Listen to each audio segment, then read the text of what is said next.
पिण्यासाठी स्वच्छ पाणी असलं पाहिजे आणि ते सुद्धा नळाद्वारे असलं पाहिजे,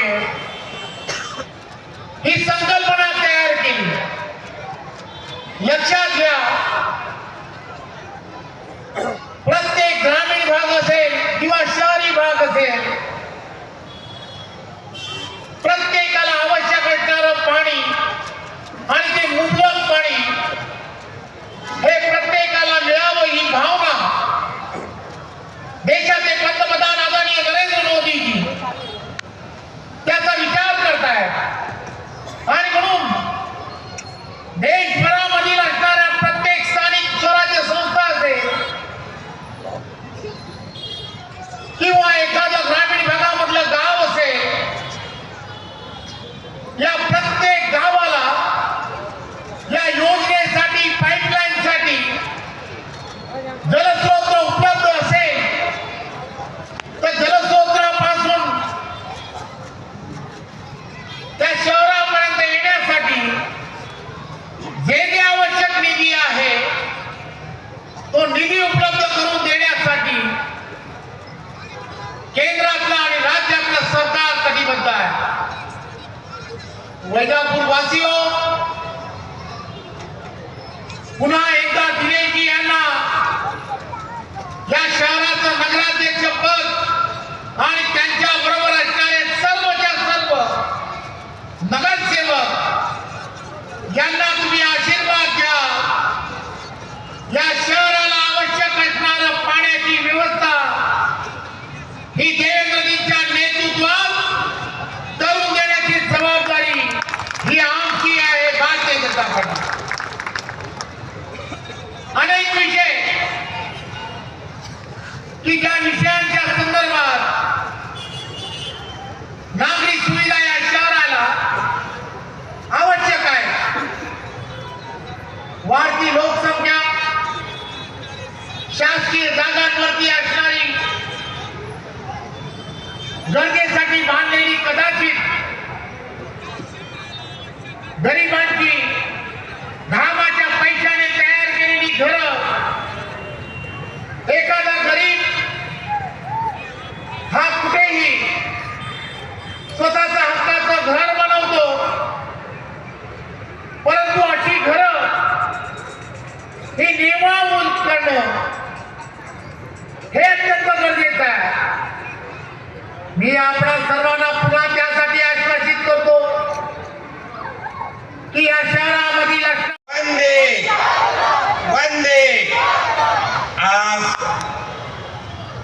वैजापूर नगर परिषदच्या अध्यक्षपद व नगरसेवक पदाच्या निवडणुकीसाठी आपणाला मार्गदर्शन करण्यासाठी आलेले भारतीय जनता पार्टीचे कर्तव्यदक्ष प्रदेशाध्यक्ष,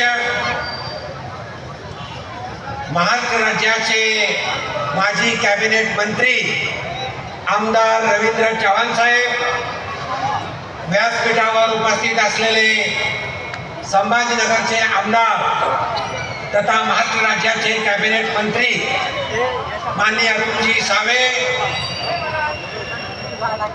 भारतीय जनता पार्टीचे महामंत्री आमदार विक्रांतजी पाटील, संभाजीनगर पश्चिम भारतीय जनता पार्टीचे अध्यक्ष संजयजी खांबायते, आपले लोकप्रिय उमेदवार काँग्रेसच्या आघाडीचा उमेदवार म्हणून मला जे उमेदवारी माननीय रवींद्र चव्हाण साहेबांनी दिली त्याबद्दल मी सर्वप्रथम त्यांचा आभार मानतो।